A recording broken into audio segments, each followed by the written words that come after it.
बल्कि सच में गुलमर्ग धरती का स्वर्ग है। यह बाकी के भीड़ भाड़ वाले हिल स्टेशन से बिल्कुल अलग और ज्यादा खूबसूरत टूरिस्ट प्लेस है।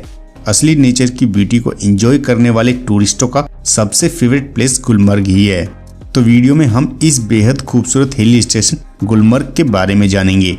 वीडियो में हम जानेंगे गुलमर्ग कैसे पहुँचे, वहाँ किन किन जगहों को जरूर एक्सप्लोर करना चाहिए, गुलमर्ग में होटल किस जगह पर लेना चाहिए, वहाँ पे फूड के क्या क्या ऑप्शंस अवेलेबल हैं और उनकी कॉस्ट क्या होगी। इसके अलावा बेस्ट टाइम से लेकर ट्रिप का टोटल बजट कितना आ सकता है, जानेंगे सब कुछ गुलमर्ग की इस ट्रिप में। ये सबसे पहले जानते हैं गुलमर्ग कैसे पहुँचे। अगर आप कम बजट में गुलमर्ग पहुँचना चाहते हैं तो ट्रेन आपके लिए सबसे अच्छा और बेहतर ऑप्शन होगा। ट्रेन द्वारा गुलमर्ग पहुंचने के लिए जो नियरेस्ट रेलवे स्टेशन है वह है जम्मू स्टेशन, कटरा स्टेशन और उधमपुर स्टेशन। जम्मू से श्रीनगर की जो दूरी है वह है 250 किलोमीटर, कटरा से 222 किलोमीटर और उधमपुर से लगभग 185 किलोमीटर।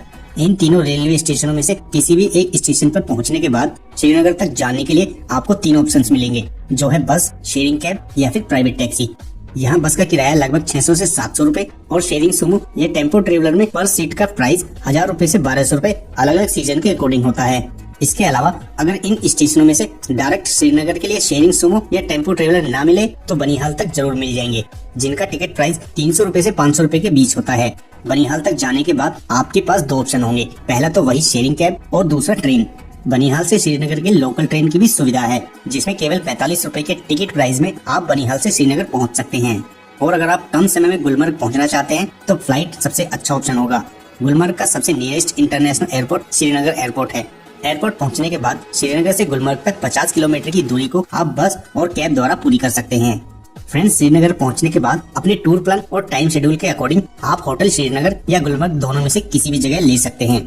वैसे मोस्टली टूरिस्ट श्रीनगर में ही 1 नाइट स्टे करते हैं, जिससे वो फर्स्ट डे श्रीनगर के सभी लोकल टूरिस्ट प्लेसेस को विजिट करने के बाद नेक्स्ट डे सुबह मॉर्निंग में गुलमर्ग के लिए निकल जाते हैं। और वैसे भी गुलमर्ग के कंपैरिजन में श्रीनगर में होटल काफी सस्ते मिल जाते हैं। गुलमर्ग में पीक सीजन के होटल्स के बेसिक रेट्स 5-6 हजार रूपए से शुरू होकर 11-12 हजार रूपए तक भी देखने को मिलते हैं।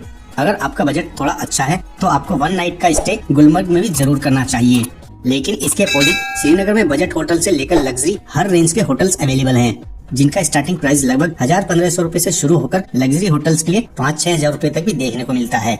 और यहाँ आप नए एक्सपीरियंस और एडवेंचर के लिए आप डल लेक पर तैर रहे हाउस बोट में भी स्टे कर सकते हैं, जिसमें कश्मीर को बहुत ही नजदीक से फील भी कर सकते हैं।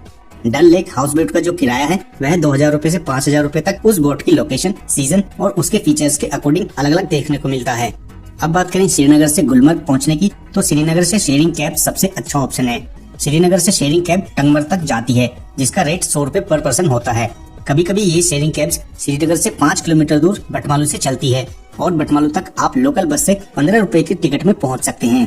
टंगमर्ग पहुंचने के बाद वहां से फिर आपको दोबारा 4x4 शेयरिंग कैब चेंज करनी होगी, जो आपको गुलमर्ग तक लेकर जाएगी और जिसका रेट लगभग 50 से 60 रूपए होता है। और इस प्रकार आप श्रीनगर से गुलमर्ग तक पहुँच सकते हैं।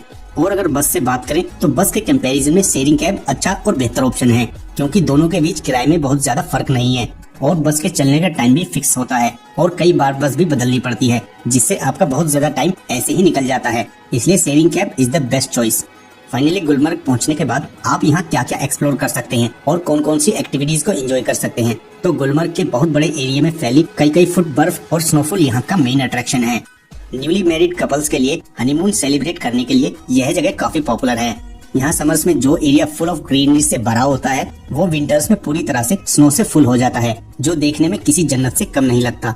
इसलिए स्नो कवर्ड गुलमर्ग पर टूरिस्ट कई प्रकार की स्नो एंड एडवेंचर एक्टिविटीज भी करते हैं, जैसे skiing, snowmobile ride, snowboarding, slow, snow scooter, snow sledging और हॉर्स राइडिंग।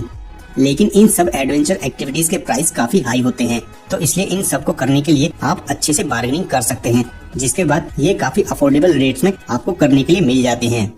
इसके अलावा Gulmarg world class skiing activities और गोंडोला राइड के लिए भी काफी फेमस है। गुलमर्ग गोंडोला दुनिया की सबसे लंबी और दूसरी सबसे ऊंची केबल कार राइड है। यह राइड 2 फेज में होती है। पहले फेज में गुलमर्ग से कोंगडोरी स्टेशन तक और दूसरे फेज में कोंगडोरी से अपहरवर तक यह रोपवे जाती है, जिसमें पहले फेज की 2 वे की टिकट 810 रूपए और सेकंड फेज कोंगडोरी से अपहरवत के लिए 1010 रूपए 2 वे की पर पर्सन की टिकट होती है। और इन फेजेस में भी ये गोंडोला 3 स्लॉट में चलती है। फर्स्ट स्लॉट सुबह 9 बजे से 11 बजे तक, सेकंड स्लॉट 11:15 बजे से 1:15 बजे तक और थर्ड स्लॉट 1:30 बजे से 3:30 बजे तक। यह रोपवे आपको ऊंचाई से गुलमर्ग की खूबसूरत वादियों के दर्शन कराती है और इसी से वैली, ग्लेशियर्स और पहाड़ों का खूबसूरत व्यू देखा जा सकता है। गोंडोला राइड से आपको यहाँ चारों तरफ बर्फ ही बर्फ देखने को मिलेगी और इसकी टिकट ऑनलाइन पहले ही ट्रिप प्लान करते समय बुक करनी होती है, क्योंकि बाद में टिकट अवेलेबल नहीं होती। इसलिए अपने टूर प्लान के अकॉर्डिंग जल्दी सुबह ही गुलमर्ग पहुंचकर पूरा दिन एंजॉय करके इवनिंग में वापस आ सकते हैं, या फिर 1 नाइट स्टे भी गुलमर्ग में कर सकते हैं। बट बहुत ज्यादा कॉस्टली होने के कारण बहुत कम लोग ही यहाँ स्टे करते हैं। गोंडोला के फेज 2 कोंगडोडी में मोस्टली पूरे साल बर्फ रहती है, जहाँ कुछ समय आप घूम सकते हैं और स्नो एंजॉय करते हुए माउंटेन्स के अमेजिंग व्यूज को भी देख सकते हैं। अब हरवत पीक गुलमर्ग में घूमने लायक सबसे खूबसूरत जगह में शामिल है। यह जगह पूरी तरह से बर्फ से ढकी हुई होती है, जिस कारण इस जगह पर टूरिस्ट खूब एंजॉय करते हैं और स्नो एक्टिविटीज का भी मजा लेते हैं। इसके अलावा मौसम साफ रहने पर आपको यहाँ से पीर पंजाल रेंज और नंदा देवी पीक्स के अमेजिंग व्यूज देखने को भी मिलते हैं। अब हरवत पीक और रोपवे से नीचे आने के बाद आप मोहिनीश्वर शिवालय मंदिर जा सकते हैं, या गुलमर्ग में घूमने की शुरुआत आप इस टेम्पल से भी कर सकते हैं। यह टेम्पल भगवान शिव और देवी पार्वती को समर्पित है और गुलमर्ग पहुंचते ही यह टेम्पल बहुत ही दूरी से दिखाई भी दे जाता है। इसके बाद आप वॉकिंग डिस्टेंस पर ही स्थित गोल्फ कोर्स देखने जा सकते हैं। यह गोल्फ कोर्स भारत का सबसे लंबा गोल्फ कोर्स के रूप में जाना जाता है। वैसे तो यह जगह गोल्फ के लिए जानी जाती है, लेकिन यहाँ से गर्मियों में ग्रीनरी और सर्दियों में स्नो कवर्ड व्यूज काफी खूबसूरत दिखाई देते हैं। गुलमर्ग से टंगमर्ग जाते समय रास्ते में द्रंग वाटरफॉल मिलता है। ये भी गुलमर्ग के मेन अट्रैक्शंस में से एक है। गर्मियों में तो वाटरफॉल खूबसूरत दिखता ही है, लेकिन सर्दियों में भी ये और भी ज्यादा खूबसूरत हो जाता है, क्योंकि सर्दियों में झरने का गिरता हुआ पानी जम जाता है, जिससे बर्फ के ये नुकीले धार वाले टुकड़े देखने में अमेजिंग लगते हैं। तो ट्रिप के दौरान गुलमर्ग जाते या आते समय द्रंग वाटरफॉल जरूर कवर करना चाहिए। इसके अलावा स्ट्रॉबेरी वैली गुलमर्ग की एक खूबसूरत जगह है, जहाँ पर आपको अलग अलग प्रजाति के कई स्ट्रॉबेरी एवं ग्रीनरी देखने को मिलती है। फैमिली पिकनिक और ताजी और अच्छी स्ट्रॉबेरी लेने के लिए यह जगह एक परफेक्ट प्लेस है। इसके अलावा आप जा सकते हैं निंगले नाला, जो कि गुलमर्ग से लगभग 10 किलोमीटर दूर है। इसके किनारे खुले और बर्फ से ढके घास के मैदान गुलमर्ग में कैंपिंग और पिकनिक के लिए सबसे अच्छी जगहों में से एक बनाते हैं। यह जगह स्नोफॉल देखने के लिए बेस्ट जगह है। इन सब के अलावा भी गुलमर्ग में और भी छोटे बड़े टूरिस्ट प्लेसेस हैं, जहां आप घूमने जा सकते हैं, जैसे एपर लेक, फेलनमर्ग और सेंट मैरी चर्च आदि। दोस्तों, बात करें कि गुलमर्ग घूमने के लिए कितने दिनों का टूर प्लान करना चाहिए, तो दरअसल गुलमर्ग को मोस्टली टूरिस्ट अपनी कश्मीर ट्रिप के दौरान ही कवर करते हैं। इसलिए श्रीनगर, सोनमर्ग, पहलगाम सहित बाकी के टूरिस्ट प्लेसेस को घूमने के दिनों को निकाल दें तो 1 या 2 दिन में आप गुलमर्ग को घूम सकते हैं। बाकी आपके ऊपर डिपेंड करता है आपको कितने दिनों का टूर प्लान करना है और आप कितने टूरिस्ट प्लेसेस को कितने दिन में विजिट कर सकते हैं। और अगर गुलमर्ग में खाने पीने की बात करें तो वैसे तो मोस्टली यहाँ नॉन वेज में ज्यादा ऑप्शन देखने को मिलते हैं, बट वेज के भी यहाँ काफी सारे होटल्स, रेस्टोरेंट के ऑप्शंस भी अवेलेबल हैं। बाकी पर पर्सन 600 से 700 रुपए पर डे का बजट आ जाता है।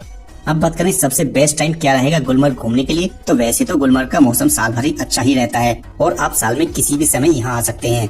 लेकिन अगर आप स्नोफॉल और सर्दी को खूब एंजॉय करना चाहते हैं तो दिसंबर से फरवरी तक का ट्रिप प्लान कर सकते हैं। इस दौरान आपको यहाँ हर तरफ बहुत अधिक बर्फ ही बर्फ देखने को भी मिलती है। वहीं अप्रैल से जून गर्मियों का सीजन है। तो दोस्तों, ये थी गुलमर्ग ट्रिप के बारे में पूरी जानकारी। इसके अलावा आपका गुलमर्ग ट्रिप को लेकर कोई भी क्वेश्चन या क्वेरी है तो आप कमेंट करके पूछ सकते हैं। उम्मीद है वीडियो आपको पसंद आई होगी। अगर पसंद आई तो वीडियो को लाइक, कमेंट, शेयर करने के साथ साथ चैनल को सब्सक्राइब भी करें।